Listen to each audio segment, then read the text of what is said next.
about a month ago, I judged some maps for RMS Cup 2, and the tournament's finally here. So I did a little bit of casting between Vinchester and Fire yesterday, and this map, Lowtide, came up.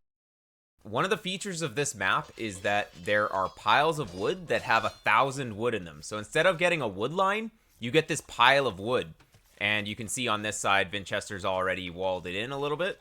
But yeah, it has 1,000 wood in it. So what Vinchester did in this game is he came forward with a villager or two, just completely walled off this pile of wood, and forced Fire to go up into the north already to take the wood up here, which leaves him a little bit more exposed to towers or whatever, something like that.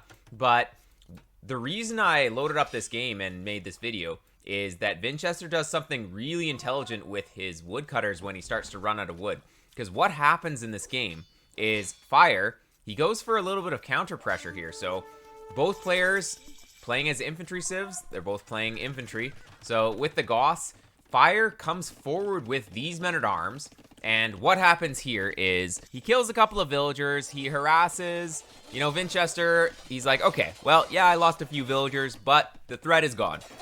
The men-at-arms are dead. No problem. But what does Fire do? He comes with 3 more men-at-arms. He followed up his men-at-arms with men-at-arms. Normally you follow up men-at-arms with archers, but Fire, he's got other plans. So these additional men-at-arms, they come in and they harass like crazy. So Vinchester wanted to deny Fire's wood, but right now, Fire is denying Vinchester's wood. And look what he does. Vinchester, let's pause here. He doesn't have enough wood to make a lumber camp. So he had 80 wood in the bank. He collected wood from the wood line, and now he can build a farm. And farms only cost 60 wood, but if you task a villager to the farm before it's complete, they will drop their wood into the stockpile. Even if the farm completes and they arrive a little bit later, like these villagers, they'll arrive a little bit later, although it looks like they're not really carrying anything. But anyways, all of these villagers, which are carrying 75 wood, they're going to drop that all into the stockpile.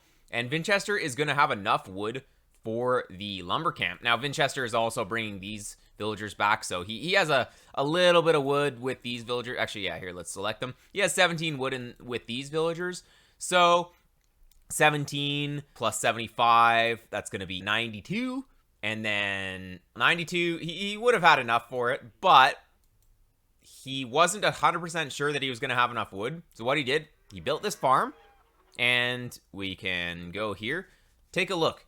He's going to drop that 75 wood in the stockpile, and then he's going to get the wood from the villagers that were fleeing down here.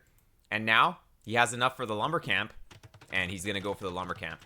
So I just thought that this was a pretty interesting crisis management from Vinchester, because this is the kind of thing that if he came up here with all these villagers and he didn't have 100 wood, Vinchester would just lose this game instantly.